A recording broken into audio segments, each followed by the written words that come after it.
Hey there. Subscribe to my channel. And also press this bell icon. Bismillahirrahmanirrahim. Assalamualaikum warahmatullahi wabarakatuh. Alhamdulillahirabbil alamin. Wassalatu wassalamu ala asyrafil anbiya'i wal mursalin wa ala alihi washabihi rasulillahi ajmain. Rabbi shrah li sadri wa yassir li amri wahlul 'uqdatam min lisani yafqahu qawli. Alhamdulillah, puji syukur kita ucapkan kehadirat Allah Subhanahu wa taala. Sampai hari ini Allah masih memberikan kesehatan kepada kita semua. Salawat dan salam kepada Nabi Allah Muhammad sallallahu alaihi wasallam. Allahumma shalli ala Muhammad wa ala ali Muhammad. Saudara sekalian, bertemu kembali kita berbincang-bincang hari ini masih seputar perbandingan agama. Pada kesempatan kali ini saya akan mengajak saudara sekalian untuk sama-sama menyaksikan satu pengakuan dan satu penjelasan cukup jujur dari seorang salah satu jemaatnya Katolik, ya, dari Kristen Katolik, ya, meski biasanya Kristen itu lebih identik kepada Protestan biasanya. Namun demikian, ini pengakuan yang jujur dan juga pengakuan yang cukup ya luar biasa atas kejujurannya. Meski video ini sebetulnya bukan baru, ya sudah cukup lama. Tapi bukan masalah waktu ataupun masa, ya. Tapi yang perlu kita pahami dari video ini adalah kejujuran seorang Frans Donald. Ya, Frans Donald ini cukup banyak videonya beredar di YouTube. Ya, dia mengaku sebagai wartawan Injil. Nah, pengakuan dia kali ini berkaitan tentang ayat yang cukup krusial di dalam iman Kristen itu, dalam konsep Trinitas. Ya, yakni 1 Yohanes pasal 5 ayat 7. Ini ayat ini sebagai dalil tentang konsep Trinitas. Bagaimana pengakuan dia terhadap surat ini? Mari sama-sama kita saksikan berikut ini. Shalom semuanya. Jumpa lagi bersama saya Wartawan Injil dalam channel Wartawan Injil. Pada kesempatan ini saya ingin menjawab satu pertanyaan. Bukan satu ya, ada beberapa teman yang bertanya. Mas Donald, apakah benar bahwa di dalam Alkitab yang hari ini dipegang oleh orang-orang Kristen, benar ada ayat-ayat yang sudah dirubah? Sekali lagi ya, jadi pertanyaannya adalah, apakah benar bahwa ada ayat-ayat Alkitab yang saat ini dipegang oleh orang-orang Kristen? Ada ayat-ayat yang dirubah. Ya, jadi Alkitab ini, apakah benar dalam Alkitabnya orang Kristen ada ayat-ayat yang sudah dirubah? Nah, saudara-saudariku, di dalam Injil Matius, Yesus berkata, dalam Matius pasal 5 ayat 37, jika iya, katakanlah iya. Jika tidak, katakanlah tidak. Sebab apa yang lebih daripada itu berasal dari si jahat. Ya. Jadi saya adalah seorang pengikut Kristus. Guru saya adalah Yesus Kristus. Sisa hidup saya adalah milik Yesus Kristus sepenuhnya. Sehingga apa yang saya harus lakukan adalah harus seperti yang Yesus Kristus, guru saya, ajarkan kepada saya. Maka ketika ada orang tanya sesuatu kepada saya tidak bisa berbohong dan tidak boleh berbohong. Matius 5 ayat 37, perkataan Yesus sendiri. Jika iya, katakanlah iya. Jika tidak, katakanlah tidak. Apa yang lebih daripada itu berasal dari Tante Lucy, ya, Lucifer, si jahat. Nah, jadi menjawab pertanyaan beberapa orang ini, tegas jawaban saya adalah iya. Tadi pertanyaannya adalah, apakah benar di dalam Alkitab yang hari ini dipegang banyak orang Kristen ada ayat-ayat yang sudah dirubah? Jawabannya adalah iya. Memang benar. Ya, saudara-saudariku, Saya tidak membela organisasi siapa-siapa. Saya bukan dari organisasi mana-mana. Ya. Tapi saya menyampaikan apa yang ada tertulis di Alkitab. Sebab saya adalah pengikut Yesus Kristus. Agama saya di KTP saya Katolik. Ya. Organisasi gereja saya Katolik. Ya. Tapi secara hakikat, saya bukan pengikut manusia. Saya adalah pengikut Yesus Kristus. Saya bukan pengikut organisasi agama tertentu. Tapi saya adalah pengikut Yesus Kristus. Ya. Jadi saya harus menyampaikan apa adanya. Jika ya, katakanlah ya. Jika tidak, katakanlah tidak. Apa yang lebih daripada itu berasal dari si jahat. Nah, ada beberapa sebenarnya perubahan-perubahan yang begitu jelas yang terjadi di dalam Alkitab. Ada ayat-ayat yang begitu jelas dirubah. Tapi pada kesempatan ini saya hanya memberikan 2 atau 3 contoh ya. Satu ayat yang terkenal adalah sebenarnya di 1 Yohanes 5 ayat 7. Ya, 1 Yohanes 5 ayat 7 di dalam terjemahan Lembaga Alkitab Indonesia ini. Ayat ini ditulis dalam kurung. Saya tidak buka Alkitab sudah hafal ya. Jadi bunyinya begini. Di dalam kurung 1 Yohanes 5 ayat 7 ada. Sebab ada 3 yang memberi kesaksian di dalam surga. Bapa, Firman, dan Roh Kudus. Dan ketiganya adalah satu. Itu bunyi 1 Yohanes 5 ayat 7. Dan itu oleh Lembaga Alkitab Indonesia ditulis dalam kurung. Dan pada tahun 2007 saya pernah ketemu dengan Ketua Pembina Penerjemah Lembaga Alkitab Indonesia di Kota Semarang pada bulan April.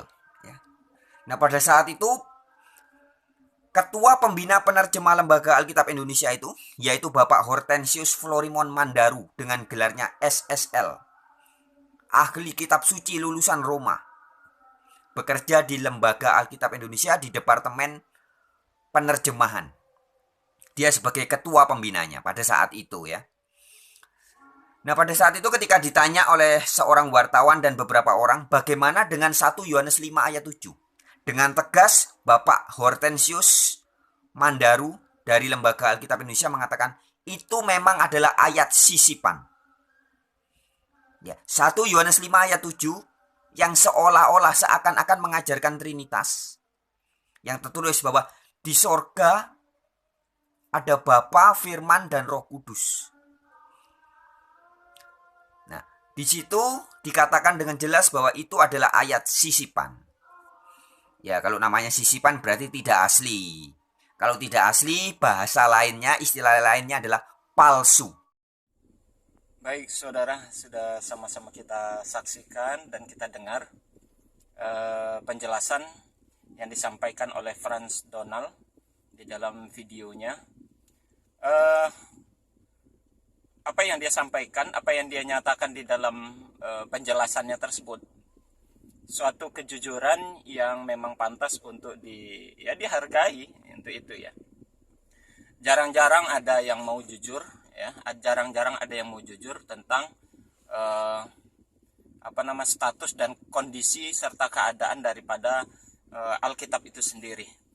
Ini tidak lagi merupakan dugaan dan fitnahan dari umat kalangan di luar kekristenan sendiri, tapi justru pengakuan ini keluar dari lidah atau mulut umat yang beragama Kristen itu sendiri, yakni Frans Donald, yang secara status di KTP-nya dia seorang Katolik begitu ya, dan dia berani dengan jujur mengungkapkan tentang seperti apa kondisi Alkitab itu.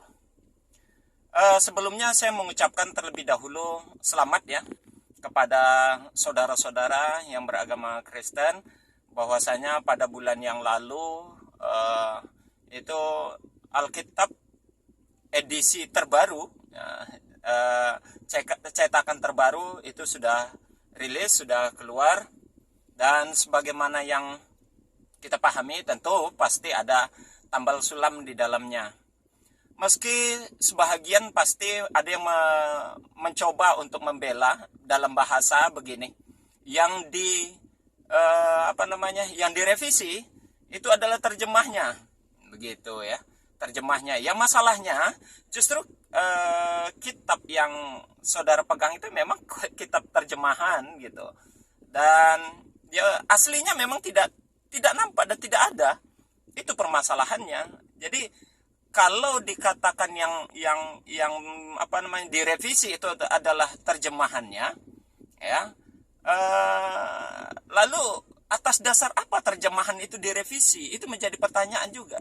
Karena kitab aslinya sendiri justru tidak ada dengan bahasa yang aslinya, ya, yang mereka yakini bahasa asli Alkitab itu bahasa Yunani. Sementara Yesus itu orang Yahudi yang notabene dia adalah berbahasa Ibrani. Tapi yang dipakai dan berkembang sekarang kan terjemahannya.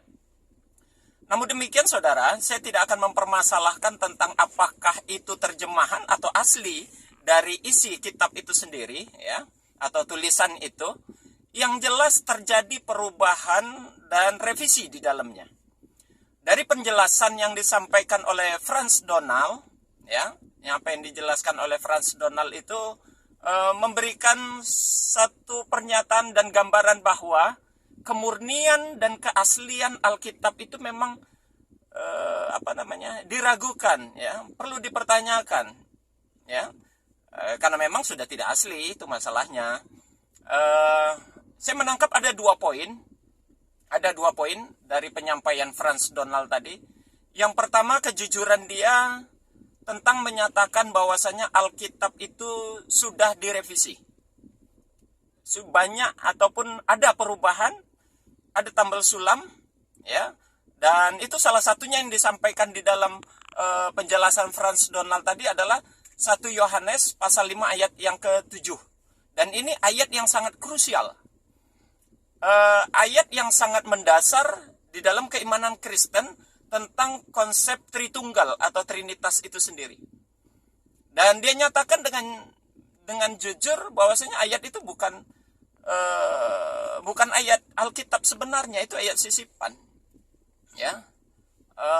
Dan ini menjadi satu bukti bahwasanya Alkitab itu sendiri memang sudah banyak perubahan, sudah banyak tambal sulam, sudah banyak yang direvisi, yang direnovasi, begitu ya. Ya sehingga itulah yang terjadi saudara, bahwasanya apa yang diimani dan diikuti sekarang tentu bukan merupakan ucapan dari Yesus itu sendiri, ya. Banyak di dalamnya memang ucapan-ucapan, perkataan-perkataan manusia. Bahkan dalam buku yang pernah saya sampaikan dalam video saya sebelumnya, ataupun di dalam pernyataan hasil penelitian daripada 76 para pakar ahli kitab, ya, di Eropa itu, yang mengeluarkan karangannya The Five Gospel, yang di sana dia menyatakan 82% dari Alkitab itu bukan lagi perkataan Yesus, tidak pernyataan Yesus.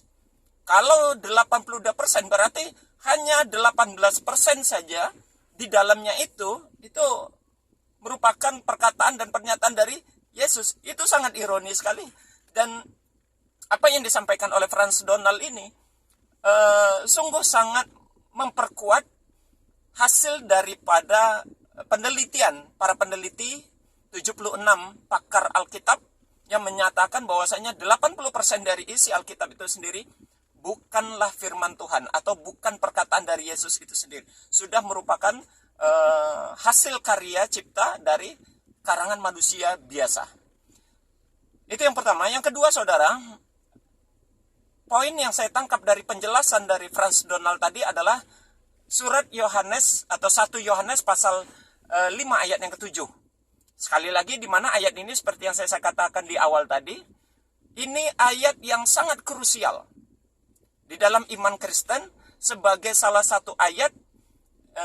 Di samping ada beberapa ayat yang lainnya, ada Yohanes 1 pasal 1 yang menyatakan bahwasanya Yesus dan Bapa itu menyatu, begitu ya. Dan ini salah satu konteks ayat yang menyatakan bahwa adanya konsep unsur Tritunggal.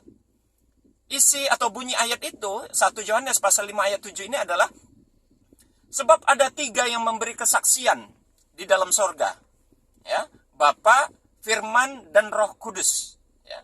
Dan ketiganya adalah satu. Ini ayat pamungkas. Ya. Ayat pamungkas yang dipakai oleh saudara-saudara kita yang beragama Kristen untuk mengimani adanya unsur Trinitas atau Tritunggal dalam keilahian Yesus. Nah, ironinya ayat ini ternyata palsu. Tadi salah seorang seorang yang cukup berpengaruh di lembaga Alkitab, penjelasan dari Franz Donald mengatakan, ya, orang yang cukup berpengaruh di lembaga Alkitab itu sendiri mengatakan bahwasanya 1 Yohanes pasal 5 ayat 7 adalah merupakan ayat sisipan, ya, ayat sisipan. Artinya saudara, kalau sisipan memang itu bukan ayat sebenarnya. Itu bukan firman Tuhan. Dan itu bukan pernyataan dari Yesus. Itu perkataan manusia yang disisipkan, yang ditambahkan, yang dimuat, yang dipublish di dalam Alkitab. Sangat ironi tentunya dan sangat disayangkan, ternyata ayat pamungkas, ayat yang sangat krusial dalam keimanan Kristen, dalam konsep Tritunggal atau Trinitas, ternyata ayatnya palsu. Ya. Dan sebetulnya banyak lagi beberapa ayat di dalam Alkitab itu yang sudah direvisi, tambal sulam, termasuk tentang pengharaman pengharaman babi itu. Ya, ada 2 ayat yang sangat mencolok tentang pengharaman babi, ada di Ulangan pasal 14 ayat 8, juga dalam Imamat pasal 11 ayat 7 sampai 8. Di situ pernyataan kata-kata dan juga babi hutan. Kata-kata hutan itu merupakan sisipan ataupun tambahan. Yang pada mulanya adalah Injil tahun 91, tahun 41 itu perkataan yang tertera di situ tidak ada kata-kata hutannya. Jadi pernyataannya adalah dan demikian juga babi karena memang dia berkuku belah. Nah, itu dia haram bagimu. Dan pernyataan itu begitu jelas. Tapi ada tambahan, ada sisipan di situ. Nah, ini sekali lagi saudara membuktikan tentang betapa memang Alkitab itu tidak dapat dipungkiri, tidak dapat dibantah lagi. Terbukti tentang ketidakaslian dan terdapatnya banyak tambal sulam, terdapatnya tulisan-tulisan, sisipan-sisipan ataupun ayat-ayat palsu di dalamnya, dan itu merupakan tulisan manusia biasa, bukan merupakan firman Tuhan. Sebetulnya ya banyak yang lain lagi, itu hanya sebahagian kecil saja. Namun yang sangat menjadi sorotan utama buat kita di sini adalah seperti apa yang disampaikan oleh Franz Donald, bahwa 1 Yohanes pasal 5 ayat 7, ya, yang merupakan ayat yang paling mendasar, ayat pamungkas dan sangat krusial di dalam keimanan Kristen, ternyata ayat itu adalah palsu dan bukan pernyataan dari Yesus yang mengatakan di dalam dirinya ada unsur Trinitas, ya. Nah, ini begitu ironis. Semoga ini menjadi pembelajaran dan juga menjadi perhatian khususnya bagi saudara-saudaraku yang beragama Kristen, ya, bahwasanya Anda meyakini atau mengimani sesuatu yang palsu. Demikian saudara, mohon maaf atas kesalahan dan kekeliruan. Kita tutup dengan kafaratul majelis. Subhanakallahumma wa bihamdik, asyhadu an la ilaha illa anta, astaghfiruka wa atubu ilaik. Assalamualaikum warahmatullahi wabarakatuh.